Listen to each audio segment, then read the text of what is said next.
The libraries of Baghdad still smoldered, their ancient texts reduced to ash as Mongol hooves trampled the last vestiges of the Islamic Golden Age. The year was 1258, and the world trembled before an empire that stretched from Korea to Hungary. Cities surrendered at the mere rumor of approaching Mongol armies. Those who resisted vanished from history. Now, in the scorching heat of Ramadan 1260, at a small spring called Ian Jarlat, the spring of Goliath, the unstoppable force of Mongol expansion faced something unprecedented, an enemy that refused to break.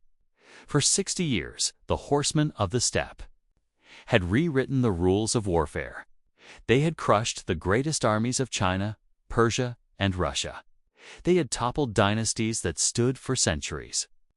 The Mongol advance seemed as inevitable as the sunrise until it wasn't.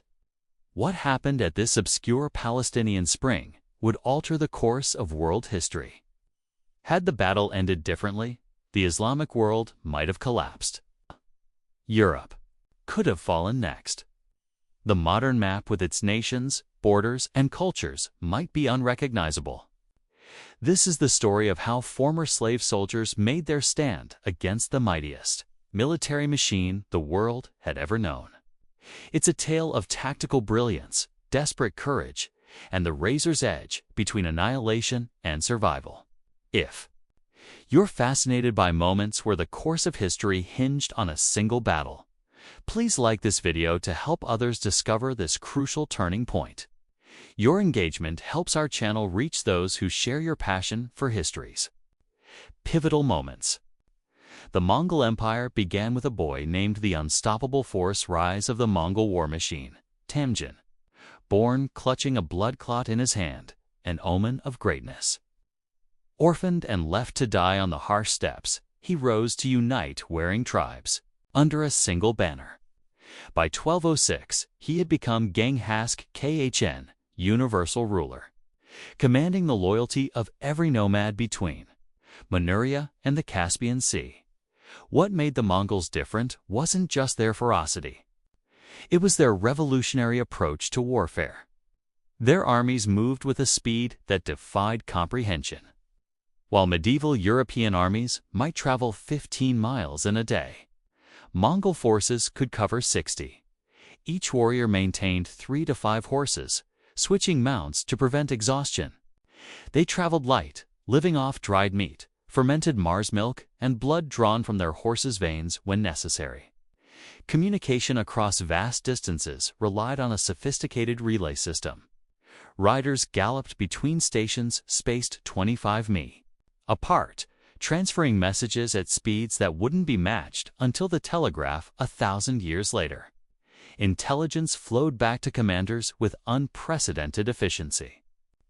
The core of Mongol military strength lay in their composite bow, a precision weapon crafted from wood, horn, and sinew that could pierce armor at 300 paces.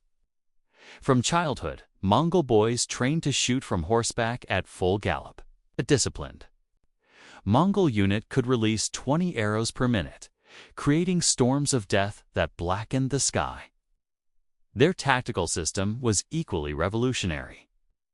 Instead of the headlong charges favored by European knights or the mass infantry formations of Chinese armies, the Mongols fought with scientific precision.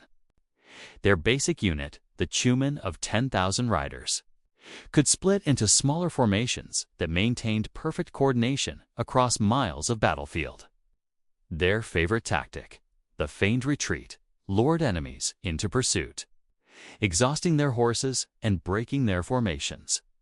When the pursuers were fully committed, scattered Mongol units would suddenly wheel around, encircle their disorganized foes, and annihilate them with concentrated arrow fire. Most terrifying was their psychological warfare. Cities that surrendered immediately were spared. Those that resisted faced total destruction. Every man, woman, and child put to the sword, their homes leveled, their lands sown with salt. The Mongols understood that tales of merciless slaughter would persuade the next city to open its gates without a fight. By the time Genghis Khan died in 1227, its empire stretched from the Pacific Ocean to the Caspian Sea. His successors continued the expansion. Khan conquered northern China and pressed into Europe. Mongol directed campaigns against Persia and the Middle East. Under their leadership, Mongol armies smashed the Abbasid Caliphate. Spiritual leaders of Islam since 750 CE, they sacked Baghdad, executed the Caliph by rolling him in carpets and trampling him with horses, and massacred hundreds of thousands. The Tigris River ran black with the ink of destroyed books and red with the blood of scholars. By 1259, the Mongol general Kitbuka, serving under Hagu Khan, had captured Damascus and Aleppo. The road to Cairo lay open, and with it control of Egypt, the richest prize in the Islamic world. With Egypt's fall, the entire Mediterranean basin would be vulnerable. Yet, at the height of this seemingly inevitable conquest, fate intervened. Monk Khan died unexpectedly, forcing Hulagu to return to Mongolia with much of his army to participate in the election of a new great Khan. He left his lieutenant, Kitbushka, with approximately 20,000 troops to hold the conquered territories and continue the advance. For the first time, a Mongol force would face a determined enemy without overwhelming numerical superiority. The stage was set for an encounter that would permanently alter the arc of history. While the Mongols advanced, the Mamluk response, slaves turned saviors of Islam through the Middle East. Egypt was ruled by an unusual military elite, the Mamluks. The word Mamluk literally means owned, for these warriors began their lives as slaves, selected for their physical prowess as children. They were purchased from the steppes of Central Asia and the Caucasus Mountains, converted to Islam, and subjected to the most rigorous military training in the world. Unlike ordinary slaves, Mamluks received elite education in martial arts, military tactics, Islamic law, and languages. Upon completing their training, they were freed, but remained loyal to their commanders and the Sultanate. This created a military caste of unmatched professionalism, bound by shared experience and intense brotherhood. Most critically, many Mamluks came from the same Turkic and Scashan steppe cultures that produced the Mongols themselves. They understood nomadic warfare intimately, the same composite bows, the same horseback archery, the same tactical maneuvers.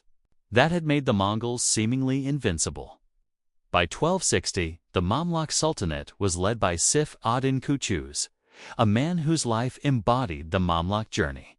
Born to a royal family of the Khorasmian Empire, a dynasty the Mongols had destroyed, he had been captured, enslaved, and sold in Damascus. Rising through military excellence, he eventually seized power in Egypt during the crisis created by the Mongol advance.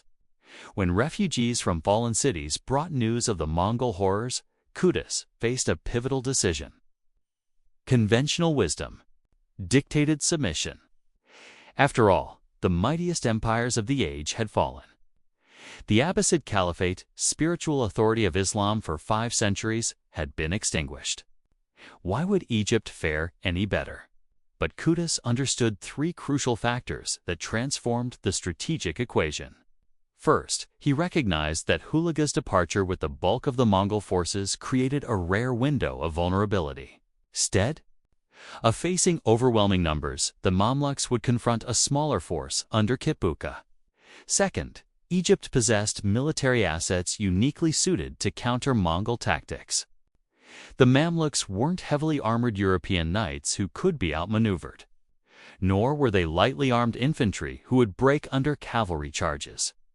They were steppe warriors themselves, fighting with the same weapons and techniques as their enemies, but with the advantage of defending their homeland.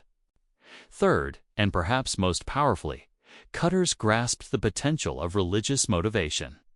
With the sack of Baghdad and the destruction of Islamic centers of learning, he could position the Mamluks as the last defenders of Islam itself. This wasn't merely a territorial conflict, it was an existential struggle for the survival of a civilization. In a dramatic council meeting in Cairo, Qutuz reportedly tore his turban and threw it to the ground, crying, "O Islam, O Muslims." He vowed to defend the faith against the pagan hordes even at the cost of his own life. The psychological effect was electric. Instead of resignation, the Mamluk leadership embraced defiance. Practical preparations followed this emotional call. 2 arms. Cutout released political prisoners to strengthen his forces. He emptied the treasury to ensure his troops had the best equipment. He dispatched diplomatic missions to potential allies, including the Crusader states that maintained an uneasy air presence along the coast.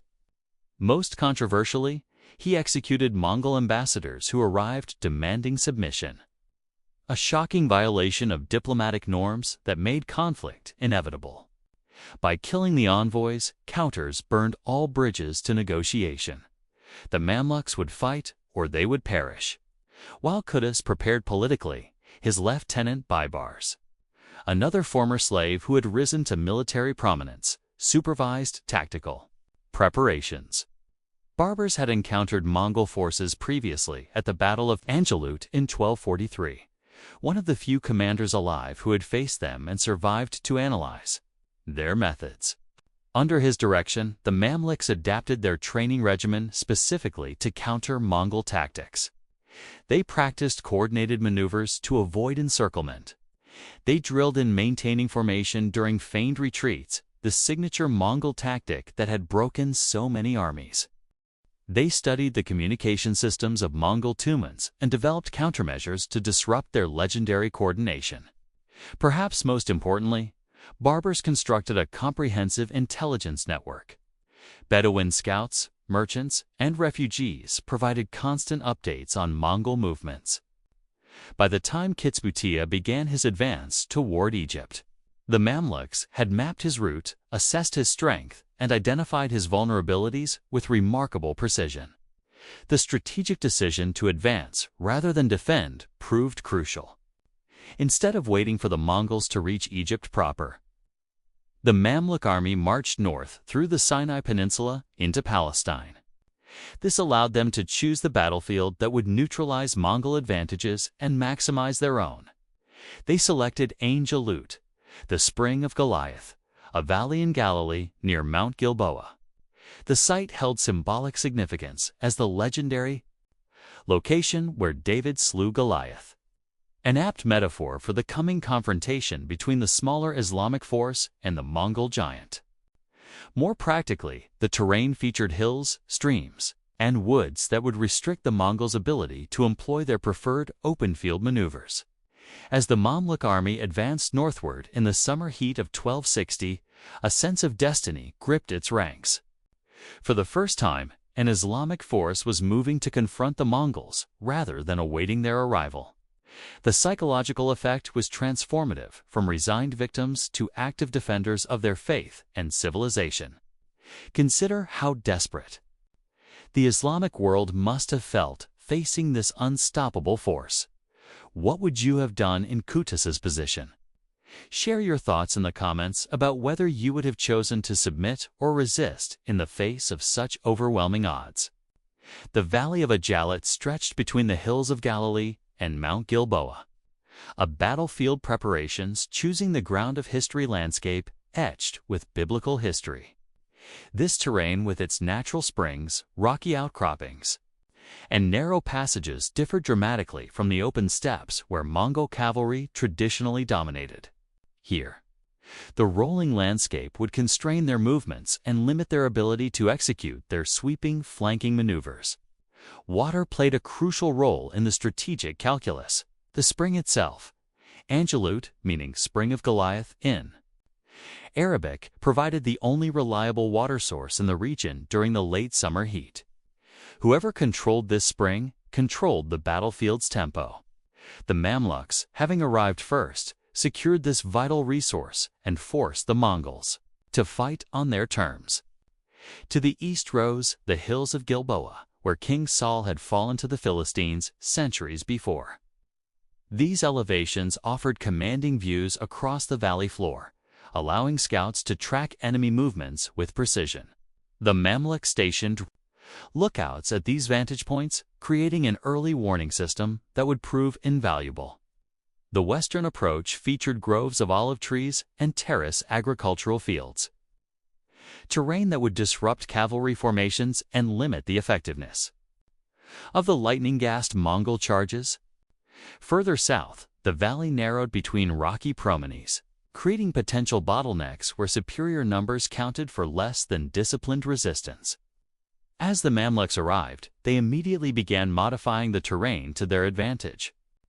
Under Barber's direction, they cleared fields of fire along likely approach routes. They established hidden positions in the olive groves and behind stone walls.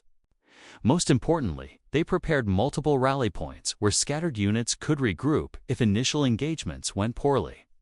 While the Mamluks secured their position, Kitbuka assessed the coming battle with the confidence born of decades of Mongol victories. His force, though smaller than what Hulagu had taken back to Mongolia, remained a formidable collection of battle-hardened warriors. Despite being outnumbered by the Mamluks, Mongol forces had overcome greater numerical disadvantages in past campaigns. Kitbuka's army comprised approximately 20,000 soldiers, the majority being Mongol heavy cavalry supported by contingents of Turkish, Persian, and Armenian auxiliaries. These non-Mongol troops provided infantry support and specialized skills, but they lacked the fanatical loyalty of the core Mongol units. This heterogeneous composition would prove significant as the battle unfolded.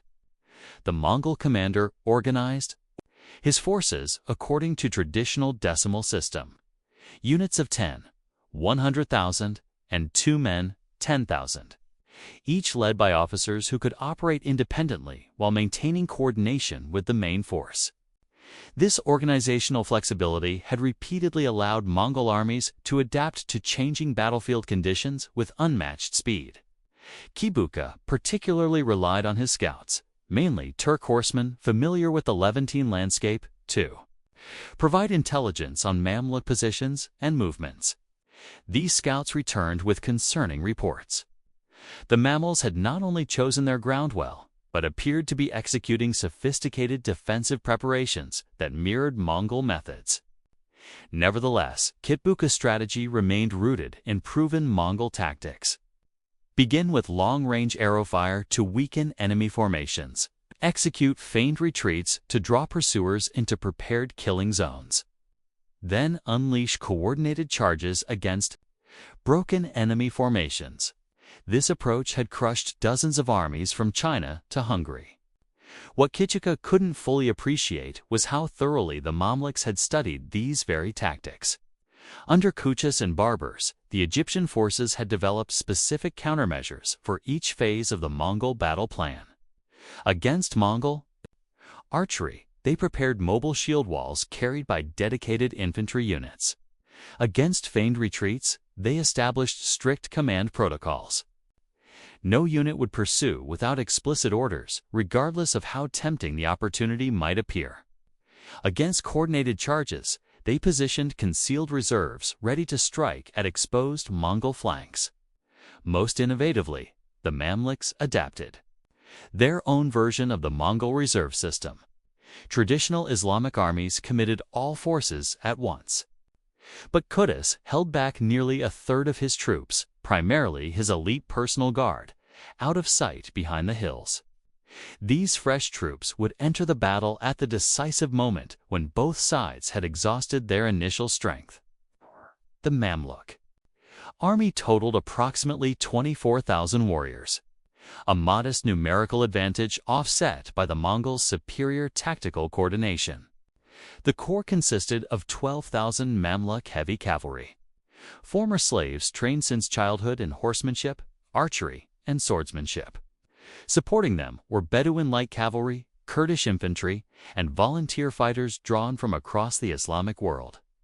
What the Mamluk force lacked in Mongol tactical sophistication, it compensated for with religious fervor. Kitbuka framed the coming battle as a defense, not merely of territory, but of Islam itself. Ems moved among the troops reciting verses from the Quran promising paradise to those who fell fighting for the faith. Many soldiers wrote their wills and performed the ritual bathing normally reserved for the dead. They came to Angelut prepared to achieve either victory or martyrdom. The night before battle, both camps hummed with distinctive preparations. In the Mongol encampment, shamans performed rituals to ensure favorable winds for their archers. Warriors sharpened their swords and checked the tension of their composite bows.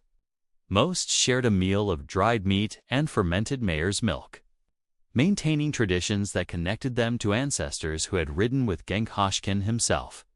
In the Mamluk camp, soldiers prayed together, their foreheads touching the earth as they submitted to divine will. Kutus walked among his men, reminding them that they fought not just for Egypt, but for the survival of Islamic civilization. After us, he reportedly told them, "There is no Islam if we fail here." Barbers, meanwhile, conducted final inspections of their positions. He personally verified sightlines, distances, and rally points. He confirmed that each unit commander understood both the battle plan and the contingencies if things went awry. Most importantly, he ensured that the hidden reserves knew exactly when and where to emerge once the signal was given.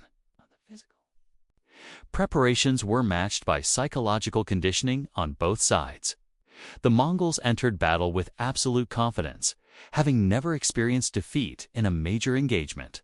They viewed victory as their natural right, the mandate of the eternal blue sky that had guided their people to dominion over much of the known world.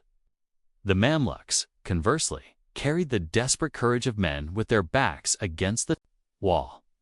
They had seen the devastation visited upon Baghdad, Damascus, and Aleppo. They knew precisely what awaited their families and faith should they fail. This existential awareness created a different kind of strength, the focused determination of those with nothing to lose. As dawn approached on September 1st, 1260, an unusual quiet settled over the valley of Angelut. Birds fell silent, as if sensing the impending clash of civilizations. The air hung heavy with heat and anticipation. In both camps, commanders made final adjustments to their plans based on last-minute intelligence and the specific conditions of the morning. Kitbuye arranged his forces in the traditional Mongol formation. Heavy cavalry in the center, flanked by lighter mounted archers who could execute rapid encircling movements. He positioned his non-Mongol auxiliaries toward the rear, where they could provide support without interfering with the lightning maneuvers of his elite units. Across the valley, Kautis and Barbers deployed their troops in a more complex arrangement. Their main force formed a crescent along the valley floor, anchored on both flanks by the rising terrain. Behind this visible array, hidden from Mongol scouts, by the contours of the land, waited their strategic reserve. The elite Bey regiment, personal guards of the Sultan, who would determine the battle's outcome. At first light, Muezzins called the Mamluk army to morning prayer. Thousands of warriors knelt in rows, facing Mecca, their weapons laid before them. The Mongols, observing this from a distance, recognized not just a religious observance, but the final preparation of men ready to die for their cause. The stage was set for a confrontation that would determine whether the Mongol tide would continue to sweep westward or finally break against Islamic resistance. The next few hours would reshape the map of the Middle East and alter the course of world history. The battle opened with "The battle begins" when steel and strategy collided, the distinctive thunder of Mongol drums. Hollow wooden frames covered with leather, struck with curved sticks to produce deep, resonant booms that are carried across the valley. These weren't mere noisemakers, but sophisticated communication devices. Different rhythms signaled specific maneuvers, allowing Kitbuka to control his forces across the expansive battlefield. As dawn's first light crested Mount Gilboa, Kitbuka initiated the standard Mongol opening, a massive coordinated archery barrage. Thousands of horsemen advanced at a trot, maintaining perfect spacing. At a signal, they rose in their stirrups, drew their composite bows, released a storm of arrows that arced high into the morning sky before descending upon the Mamluk lines. The whistle of arrows filled the air as thousands of shafts plunged toward the Islamic forces. In previous battles, this opening volley had shattered enemy morale, causing panicked reactions that the Mongols exploited mercilessly. But the Mamluks had prepared for this moment. At the sound of trumpets, their front ranks raised interlocking shields while the rear ranks continued their disciplined archer fire into the advancing Mongol formations. Kitbuka, observing from a hilltop position, noted with concern that the expected breakthrough hadn't materialized. The Mamluk line held firm, absorbing the arrow storm with minimal disruption. More troubling still, the returned fire from Mamluk archers showed a precision that matched his own troops. These weren't the inaccurate volleys of typical Middle Eastern armies, but the disciplined archery of men trained in steppe warfare traditions. Adjusting his approach, Kitbuka ordered his right wing to execute a probing attack. A direct charge against the Mamluk left flank. 3,000 horsemen surged forward, their horses accelerating to a gallop, lancers lowered to striking position. The ground trembled beneath this mass of horseflesh and iron as they closed with the Mamluk position. The Mamluk commander on that flank, an experienced general named Ibig, waited until the Mongols committed fully before signaling his countermove. As the charging cavalry approached, his front ranks suddenly parted, revealing a line of Kurdish spearmen who planted their weapons in the earth at an angle perfectly calculated to impale charging horses. Simultaneously, Mamluk archers targeted the now exposed Mongol riders. The result was devastating. Dozens of Mongol horses impaled themselves on the spears while their riders were thrown forward into waiting mammal swords.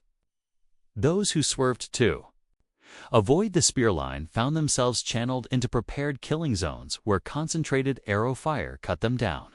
What began as an imposing charge disintegrated into isolated pockets of desperate hand-to-hand combat.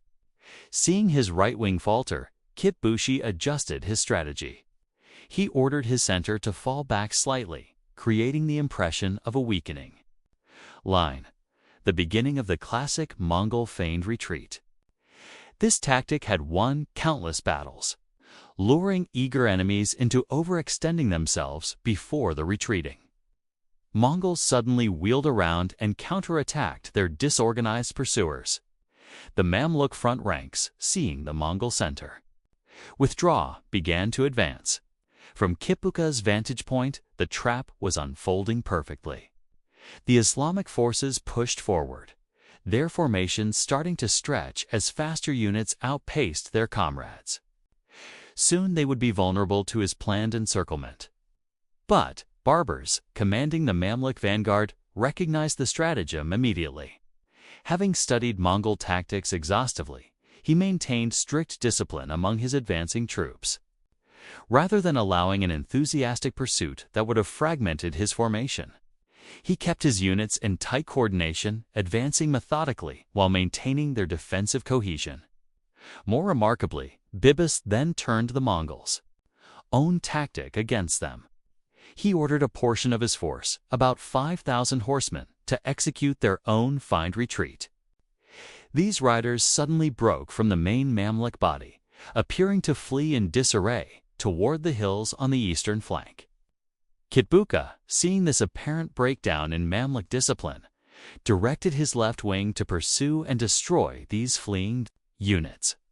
His commanders, veterans of countless victories, led their Tumans in an aggressive charge after what they perceived as easy prey. The pursuing Mongols, confident in their superior horsemanship, spread out to encircle the retreating Mamluks. It was precisely what Bibbers had planned. As the Mongol left wing committed to the pursuit, they found themselves drawn into narrow valleys between rocky outcroppings. The fleeing Mamluks suddenly wheeled their horses, reforming into disciplined units while hidden forces emerged from concealed positions in the hills. The pursuers became the pursued, caught in a carefully prepared ambush. From his command post, Kitbuka watched with growing alarm as his left wing disintegrated. What should have been a routine cleanup operation had turned into a costly reversal. For perhaps the first time in his military career, he faced an enemy that not only understood Mongol tactics, but could execute them with comparable skill. The battle now entered its middle phase with both armies fully engaged across a front nearly 2 miles wide. The valley floor became a chaos of charging cavalry, clashing weapons, and swirling dust clouds that obscured visibility. The disciplined formations of early morning broke down into hundreds of individual combats as warriors from two elite military traditions tested their skills against worthy opponents. A Mongol soldier named Bartu, who had ridden with Hulagu against Baghdad, found himself locked in single combat with a Mamluk warrior whose technique mirrored his own. Both men had learned horsemanship and archery on the steppes of Central Asia. Both wielded similar curved sabers with lethal precision. Their duel, repeated across the battlefield with thousands of other matched pairs, symbolized the unique nature of this conflict. The Mongols were facing fighters trained in their own martial traditions. As the morning progressed, the Mongol position deteriorated steadily. Their right wing had been mauled in the initial engagement. Their left wing was trapped in the eastern hills by Barber's counterattack. Only their center held firm, but it faced the bulk of the Mamluk army without the support of its flanking units. Kitbuku, recognizing the gravity of his situation, committed his personal guard. 1,000 elite warriors who had never known defeat to reinforce the center. He himself rode at their head, his white standard visible across the battlefield as he led. By example, his presence rallied the Mongol center, which pushed forward with renewed determination. For a brief period, the tide seemed to turn. The Mongol counterattack drove deep into the Mamluk center, approaching the spring of Anjalud itself. Cutters, watching from his command position, saw his main line bend under the pressure of this assault. Experienced commanders among his staff counseled a general withdrawal to regroup. It was the crisis point of the battle, the moment when leadership would determine the outcome. Rather than retreating, Cutters made the decision that would define his place in history. Removing his helmet so his men could recognize him, he rode directly to the weakening center of his line. According to chronicles, he called out, "O Muslims! O Muslims!" as he drew his sword and charged toward the Mongol advance. The psychological impact was electric. Seeing their sultan riding toward near certain death, the wavering Mamluk line stiffened. Warriors who had begun to contemplate retreat now pushed forward, determined to protect their leader. What had been a successful Mongol advance suddenly met resistance that would not yield. Cutout himself engaged in the thickest fighting, his sword rising and falling as he cut down Mongol warriors who had survived dozens of previous battles. Around him formed a knot of his personal guards, fighting with the desperation of men protecting not just their ruler, but the embodiment of their cause. The Sultan's intervention stabilized the Mamluk center at its most vulnerable moment. Instead of breaking through to the spring and splitting the Islamic army, the Mongol charge ground to a halt in fierce hand-to-hand fighting. The momentum shifted perceptibly as Mamluk reinforcements poured toward their embattled leader.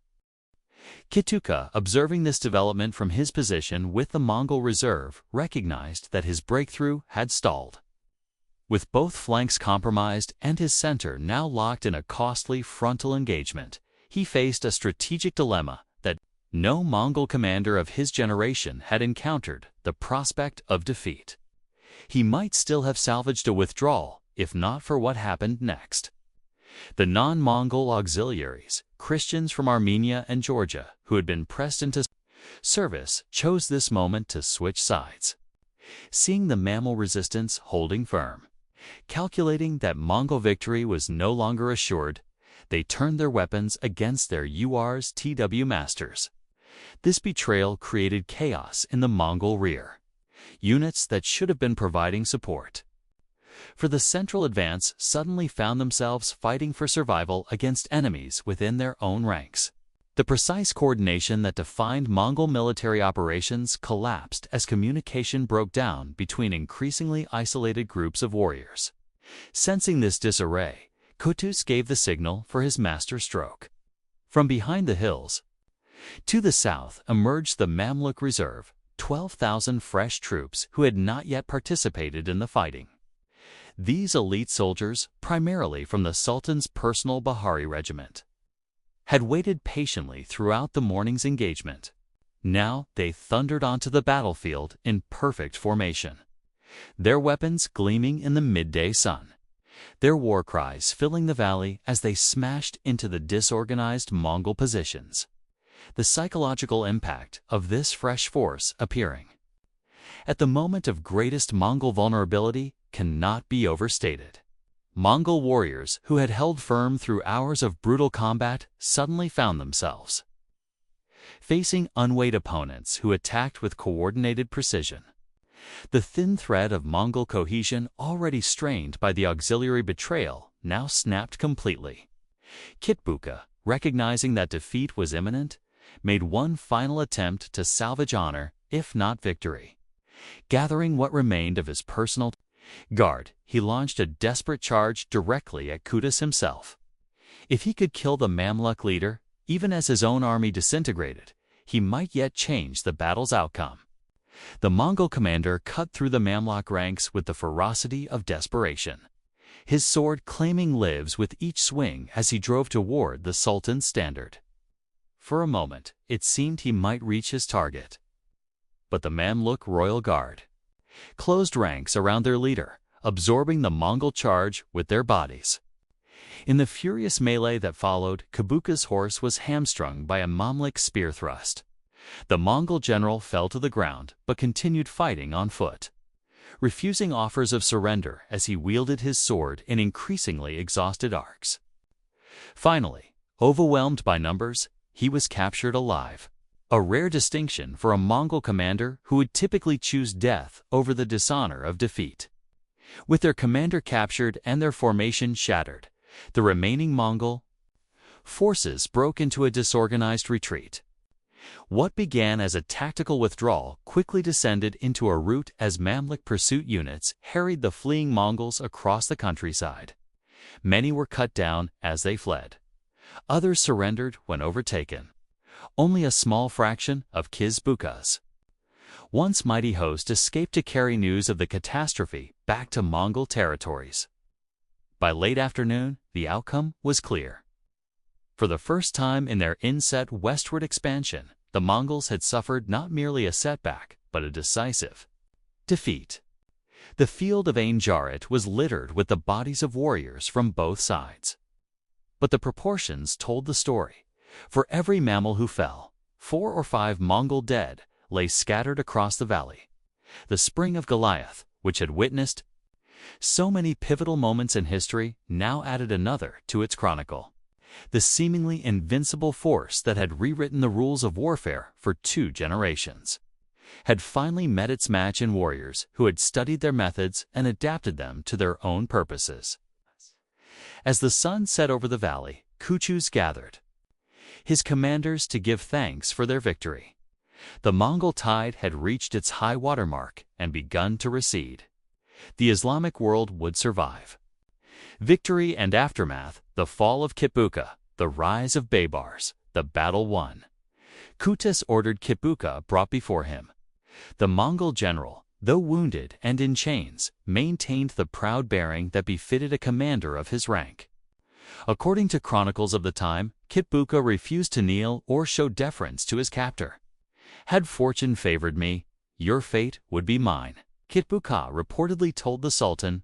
"What you do to me today, remember that tomorrow fate may do to you." Kutus, recognizing the significance of the moment, offered his defeated opponent an honorable death rather than the humiliation of captivity. Kitbuki accepted with the stoic dignity characteristic of Mongol nobility. His execution, conducted according to the proper traditions of his people, marked the formal end of Mongol ambitions in Egypt and Syria. News of the victory spread across the Islamic world with astonishing speed. Cities that had prepared for inevitable conquest suddenly found hope. Damascus, which had submitted to Mongol rule only months earlier, rose in revolt against its Mongol garrison. Other Syrian cities followed suit, expelling or killing Mongol officials and declaring allegiance to the Mamluk Sultan, for Hulagu Khan, commanding the bulk of Mongol forces in Persia. The news represented not just a military setback, but a fundamental challenge to Mongol prestige. No major Mongol army had suffered such a decisive defeat since the empire's founding. The psychological impact extended far beyond the military calculation of lost troops and territory. Hulag's immediate instinct was to gather his forces and march back to avenge Kid's defeat. However, political realities prevented this response. The succession crisis following Manka Khan's death had evolved into open conflict between Hulag's brother Kubla and his cousin Arik Burka, with the empire dividing against itself. Hulagu could not commit his forces to a western campaign while his base of power in Persia remained vulnerable. This internal Mongol conflict created a breathing space that allowed the Mamluks to consolidate their victory.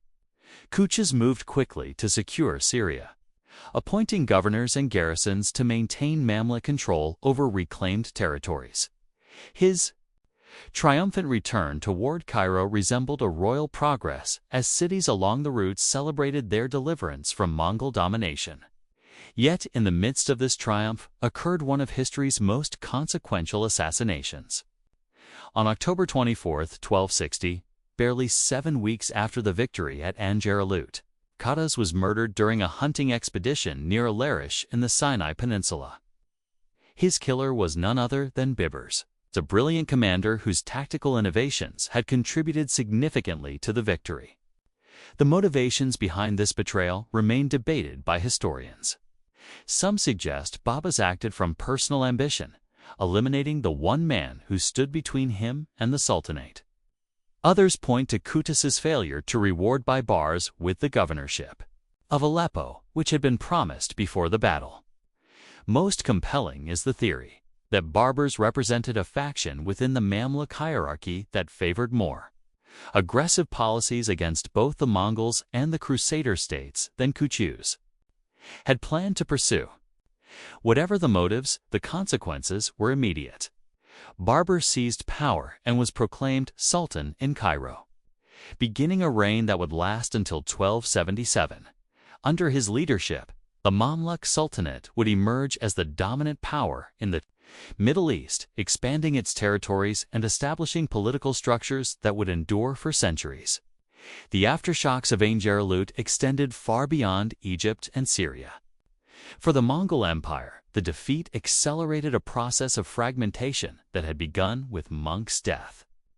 The election of Kublai Khan as Great Khan in 1260 was not recognized by all Mongol princes, leading to the empire's division into 4 major Khanates: the Yuan dynasty in China, the Chagatai in Central Asia, the Golden Horde in Russia, and the Ilkhanate in Persia. These separate Mongol realms occasionally cooperated, but more often competed with each other. The unified imperial vision of Genghis Khan gave way to regional interests and ambitions. While each Kate remained formidable, none possessed the overwhelming power that had characterized the United Empire during its expansionary phase. The Ilkhanate, under Hulagu and his successors, made several attempts to avenge the defeat at Ain Jaralut. Mongol and Mamluk forces clashed repeatedly along the Syrian frontier throughout the 1260s and 1270s. The Battle of Elbistan in 1277 saw another Mamluk victory, further cementing their position as the preeminent military power in the region. By 1300, the unthinkable had occurred. The Ilkhanate normalized relations with the Mamluk Sultanate, effectively acknowledging that the western expansion of Mongol power had reached its permanent limit. The Mongol tide, which had seemed unstoppable for 2 generations, had been contained. For the Islamic world, Anjaralut represented more than just military salvation. After the destruction of Baghdad and the Abbasid Caliphate in 1258, many Muslims feared their civilization faced existential threat. The Mamluk victory preserved not just political independence, but cultural and religious continuity at a critical juncture. Under Mamluk protection, Islamic, intellectual, and artistic life flourished. Cairo replaced Baghdad as the center of Islamic learning. Scholars who had fled the Mongol advance found new patronage in Egypt and Syria. The preservation of this cultural heritage during a period when it might easily have been lost represents one of the most significant long-term consequences of the Mamluk victory. The impact extended to Europe as well. Had the Mongols conquered Egypt and continued westward, the fragmented Christian kingdoms would have faced an enemy of unprecedented capability. Medieval European armies with their heavy cavalry and limited tactical flexibility had already proven vulnerable to Mongol methods during earlier incursions into Hungary and Poland. The Mamluk victory indirectly protected European civilization at a time when it lacked the military capacity to defend itself effectively. This breathing space allowed European kingdoms to develop the political, economic, and military institutions that would eventually enable their own global expansion centuries later. Perhaps most ironically, Annalut transformed the relationship between the Mamluks and their nominal enemies, the Crusader states. In the years following the battle, Berbers pursued an aggressive policy against the remaining Crusader territories along the Levantine coast. Without the Mongol threat to unite them, the natural antagonism between Islamic and Christian powers in the region reasserted itself. By 911, the Mamluks had captured Acre, the last major Crusader stronghold, ending 2 centuries of Western European presence in the Holy Land. The military systems and organizations developed to defeat the Mongols proved equally effective against the heavily armored knights of the Crusader kingdoms. The battle's legacy extended into institutional structures as well. The Mamluk system, based on imported slave soldiers who were manumitted upon completing their training, became the template for military organizations throughout the Islamic world. The Ottoman Janissary Corps, which would later dominate the battlefields of 3 continents, drew direct inspiration from Mamluk precedents. More subtly, Annalut influenced military thinking across civilizational boundaries. The Mamluk victory demonstrated that even the most advanced military system could be studied, understood, and countered through methodical adaptation. This lesson that no tactical advantage remains permanent would be relearned repeatedly throughout military history. For the people who lived through these events, the psychological impact cannot be overstated. Contemporary chronicles describe a profound shift in mood across the Islamic world, from despair in the face of inevitable conquest to renewed confidence in their civilization's resilience. This emotional transformation found expression in literature, architecture, and religious thought throughout the following decades. The geographic impact proved equally significant. Had the Mongols conquered Egypt, the strategic boundary between the Islamic and Mongol worlds would have shifted to North Africa or even beyond. Instead, the frontier stabilized along the Euphrates River, creating a dividing line that influenced regional politics for centuries. This boundary helped preserve the cultural distinctiveness of the Arab Middle East at a time when Mongol rule was transforming the societies of Persia, Central Asia, and China. Languages, religious practices, and social structures that might have been marginalized under Mongol domination continue to evolve along their own trajectories. The battle itself passed into legend almost immediately. Arab historians recorded it as a divine intervention that saved Islam at its darkest hour. The courage of Chutus and the tactical brilliance of Berbers became touchstones for later generations seeking examples of leadership in crisis. Even the Mongols in their own chronicles acknowledged the exceptional nature of this defeat and the quality of the enemies who had inflicted it. As centuries passed, Annalut took its place among the decisive battles that altered world history. Not through the number of casualties or the territory exchanged, but through its role in diverting the course of historical development. Like marathon tours or Waterloo, it represented a pivot point where multiple possible futures narrowed to one. The small spring in Palestine that witnessed this pivotal encounter continues to flow today. A quiet reminder that history's greatest turning points often occur in obscure locations that acquire significance only through the actions of those who gather there. The water that once reflected the clash of civilizations now nourishes olive groves in a valley that has returned to its ancient pastoral rhythms. The significance of a Jarrett extends far historical legacy. How Angelut saved the future beyond the immediate aftermath of Mamluk victory. Viewed through the lens of world history, this battle stands among a select few encounters that genuinely altered the course of human events. To appreciate its full impact, we must consider not just what happened, but what might have happened had the outcome been different. Had the Mongols prevailed at Ajarat, the conquest of Egypt would have followed swiftly. With Egypt's vast resources and strategic position, Mongols would have controlled an unbroken empire stretching from the Pacific Ocean to the Mediterranean Sea. From this position, two paths of expansion naturally presented themselves: northwest into Europe and southwest into Africa. European kingdoms of the 13th century lacked both the military technology and organizational cohesion to resist Mongol conquest. Previous Mongol incursions into Eastern Europe had demonstrated the vulnerability of European armies to steppe tactics. Only the Afia death of Ogadei Khn in 1241 had halted the earlier westward advance, not European resistance. A Mongol Europe would have developed along profoundly different lines than the actual historical trajectory. The Renaissance, Reformation, and Enlightenment, cultural movements that shaped modern Western civilization, might never have emerged in recognizable form under Mongol domination. Alternatively, as in Russia and China, European societies might have absorbed and been transformed by Mongol political structures and cultural influences, creating hybrid civilizations unlike anything we know.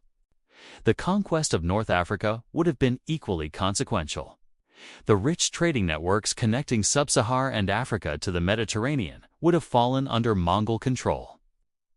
The gold mines of West Africa and the slave markets of East Africa would have provided additional resources for Mongol expansion. Perhaps most significantly, the introduction of Mongol military methods to African warfare would have transformed the balance of power across the continent. Religious history would have unfolded differently as well. While the Mongols practiced religious tolerance in territories they controlled, the destruction of Islamic political power would have fundamentally altered the religion's development. Without the cultural renaissance that occurred under Mamluk protection, Islamic intellectual traditions might have taken different paths or diminished in influence. Christianity, too, would have faced transformation. The Crusader kingdoms caught between Mamluk and Mongol powers survived partly by playing these forces against each other.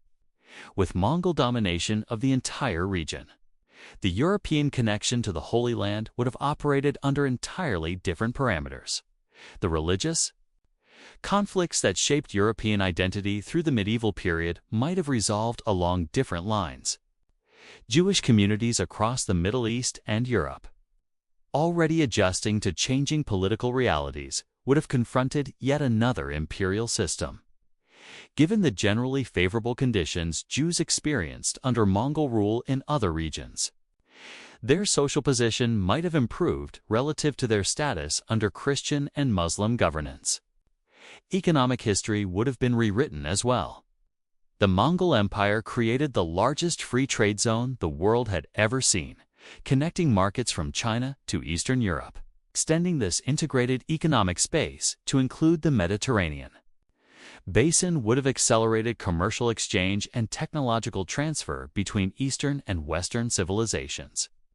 The actual outcome at Anjaralat redirected these alternative historical pathways. By stopping Mongol expansion, the Mamluks preserved multiple independent civilizational trajectories that might otherwise have been subsumed into a unified imperial system. This preservation of diversity cultural, religious, and political, arguably enriched human experience through the competition and exchange of distinct worldviews. The battle's long-term consequences reverberate into modern geopolitics in subtle but profound ways. The modern Middle East, with its complex interplay of Arab, Turkish, and Persian influences, emerged partly because Ain Jalut prevented the region's absorption into a Mongol-dominated Asia, the distinctive religious and cultural character of North Africa developed along its historical path because Mongol influence never reached beyond the Sinai. Even the development of military technology followed a different course because of Jalut. The Mamluks' successful adaptation of Mongol tactics demonstrated that military innovation occurs not just through invention, but through creative imitation and counter-response. This pattern, studying adversaries' methods, adapting them to local conditions, and developing effective countermeasures, became a template for military evolution that continues to this day. The political lessons of Jalut proved equally enduring. The Mamluks succeeded where others failed because they combined psychological motivation with practical preparation. They understood that defending civilization required both cultural confidence and technical competence. This dual approach, maintaining traditional values while adapting to changing threats, remains relevant for societies facing existential challenges. For military historians, Ain Jalut exemplifies how battles can hinge on leadership at critical moments. Cutouts personal intervention when the Mamluk center wavered demonstrated how individual courage can inspire collective resistance. Barber's tactical innovations showed how methodical analysis can neutralize even the most sophisticated enemy systems. Together, they personified complementary aspects of effective leadership in crisis. The battle also illustrates how military advantages proved temporary.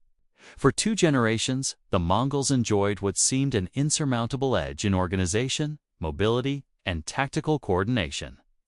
Yet eventually, their enemies studied these methods, adapted to them, and developed effective responses. No military system, however advanced, remains superior forever when potential adversaries can observe and learn from its successes. Perhaps most significantly, Ain Jalut demonstrates how historical turning points often occur not at the center of established powers, but at their peripheries. The Mamluk Sultanate, a regime of former slaves ruling a recently unified state, stopped the world's greatest empire when long-established kingdoms and caliphates had failed. This pattern of peripheral powers checking dominant centers repeats throughout history, from Athens facing Persia to Vietnam confronting modern superpowers. The archaeological evidence from Jalut remains limited, as centuries of continuous human habitation have obscured many traces of the battle. However, recent excavations have unearthed arrowheads, fragments of armor, and other material evidence that helps reconstruct the engagement. These physical remains complement the written chronicles, allowing modern historians to develop increasingly precise understanding of what transpired on that September day in 1260. Modern militaries still study the battle for its lessons in tactical adaptation, the psychology of warfare, and the importance of terrain selection. Officers from West Point to Sandhurst analyze how the Mamluks neutralized Mongol advantages and exploited their vulnerabilities. The principles demonstrated at Jalut: know your enemy, adapt their strengths, exploit their weaknesses, remain fundamental to military education. Beyond military circles, Ain Jalut retains cultural significance across the Middle East. Egyptian schoolchildren learn about Chutus and Barbers as national heroes who saved Islamic civilization. Monuments and street names commemorate the battle. Across Arab countries, popular novels, television dramas, and films regularly revisit this pivotal moment, emphasizing its role in preserving cultural identity against external threat. In Western historical consciousness, however, Jalut remains surprisingly obscure compared to battles of similar significance. Few European or American students learn about this crucial encounter that indirectly protected Western civilization at a vulnerable stage of its development. This historiographical blind spot reflects broader patterns in how Western educational systems prioritize events directly involving European powers over equally consequential developments elsewhere. Correcting this imbalanced historical perspective offers valuable insights for our modern, interconnected world. Understanding how civilizations interact, adapt to each other's innovations, and occasionally clash in transformative encounters provides context for contemporary global challenges. Einarl demonstrates that history unfolds not through the isolated development of distinct cultures, but through their continuous interaction, both cooperative and competitive. As we navigate today's complex international environment, the lessons of a jar remain remarkably relevant. No power, however dominant, remains invincible forever. Adaptability often proves more valuable than raw strength. Cultural confidence provides resilience during existential threats. Leadership matters most at moments of greatest peril. These principles, demonstrated on a Palestinian battlefield nearly 8 centuries ago, continue to shape our world in ways both obvious and subtle. This battle changed the course of world history in ways we still feel today. If you found this fascinating, please subscribe to join our journey through history's darkest and most decisive moments. Your subscription helps us continue exploring these critical turning points that shape the world we inhabit. Closing reflection, lessons for today. From 1260, behind every pivotal battle lie individual human stories. Thousands of them, most, forever lost to history. The SI victors at Ajarat were not abstract forces, but flesh and blood warriors who fought through exhaustion, pain, and fear. The defeated Mongols, for all their fearsome reputation, were men who had traveled thousands of miles from their homeland, carrying memories of families they would never see again. Empire building, whether Mongol or Mamluk, always exacts a terrible human price. For every glorious victory celebrated in chronicles, countless unnamed soldiers lie in unmarked graves. Villages burned in military campaigns contained real people, with hopes, dreams, and daily lives suddenly ended by geopolitical forces beyond their control. The expanding borders drawn on historical maps represent not just territorial gains, but communities transformed or destroyed. The Mongol conquests, while bringing administrative innovations and facilitating trade across Eurasia, also resulted in demographic catastrophes. Cities that resisted were systematically depopulated, their inhabitants massacred or dispersed. Farming regions reverted to pastureland as agricultural populations disappeared and nomadic herders moved in. Scholars debate the total human cost, but estimates suggest that the world population declined by as much as 11% during the period of Mongol expansion. Tens of millions of lives lost through combat, massacre, famine, and disease. The Mamluk system, while ultimately successful in preserving Islamic civilization, rested on human exploitation of a different kind.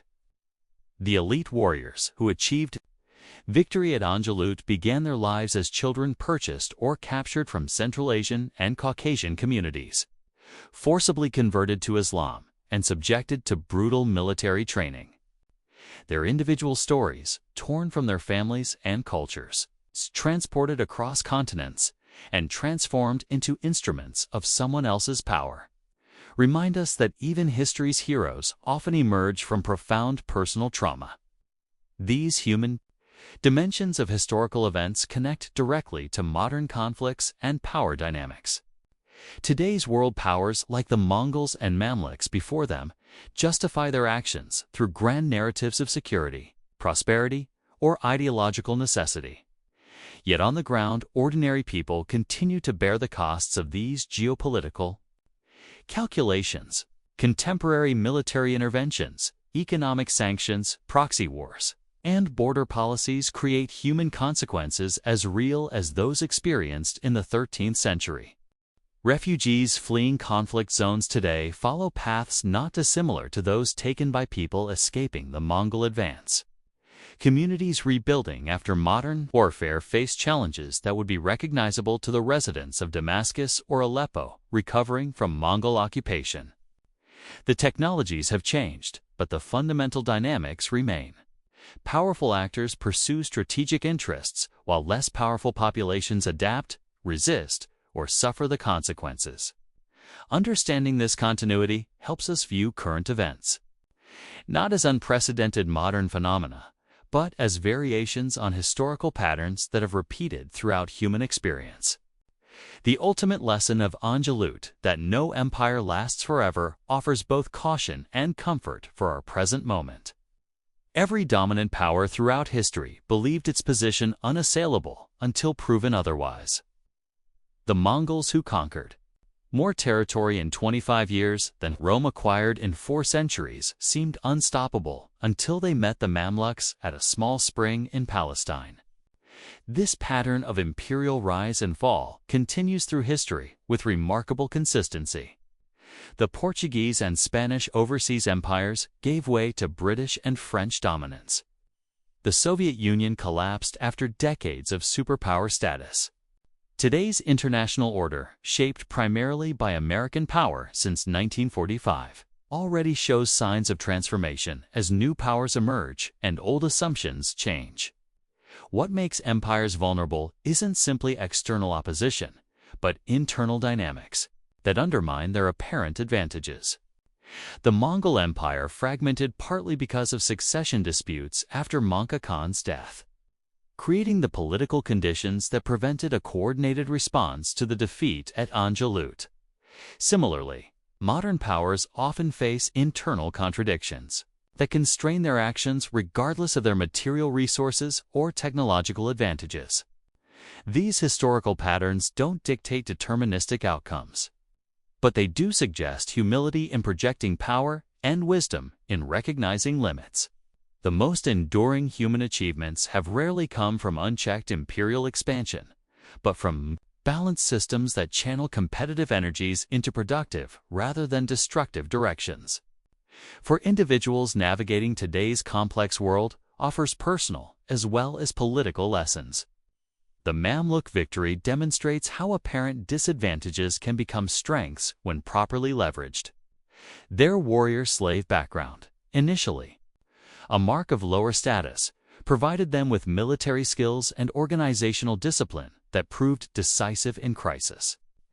This transformation of limitation into advantage applies beyond battlefield contexts to any situation where creative adaptation turns challenges into opportunities. Equally instructive is how the Mamluk succeeded through willingness to learn from their adversaries. Rather than dismissing Mongol methods as foreign or illegitimate, they studied them carefully and adapted what worked to their own circumstances. This intellectual flexibility, maintaining core values while incorporating useful innovations, offers a model for addressing contemporary challenges from climate change to technological disruption. Perhaps most fundamentally, Angelut reminds us that history's direction can change in a single day. Before September 1, 1260, Mongol conquest of the entire Middle East appeared inevitable. After that day, new possibilities emerged that shaped subsequent centuries. This contingency, the way pivotal moments open multiple potential futures, means the present actions matter profoundly for determining which of many possible paths unfolds. As we conclude this exploration of the Battle of Angelut, consider how this single engagement at an obscure spring redirected the course of human history. Had the outcome been different, our modern world, its religious traditions, cultural expressions, political boundaries, and perhaps even technological development might be unrecognizable. History turns on such moments when human courage, intelligence, and determination converge to create outcomes that seemed impossible until they happened. The Mamluk victory at Angelut didn't just preserve Islamic civilization or halt Mongol expansion. It demonstrated humanity's capacity to shape its destiny even against overwhelming odds. That capacity remains our greatest resource for addressing contemporary challenges.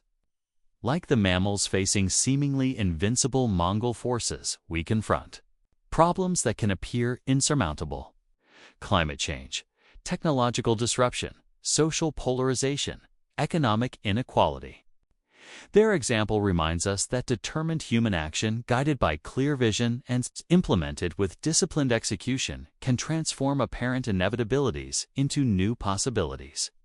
If you found value in this historical journey, please help our channel continue exploring these decisive moments by liking this video, leaving your thoughts in the comments, and subscribing for future explorations. Share this video with anyone interested in how single battles can change the course of civilization. Together, we'll continue uncovering history's darkest lessons and brightest inspirations.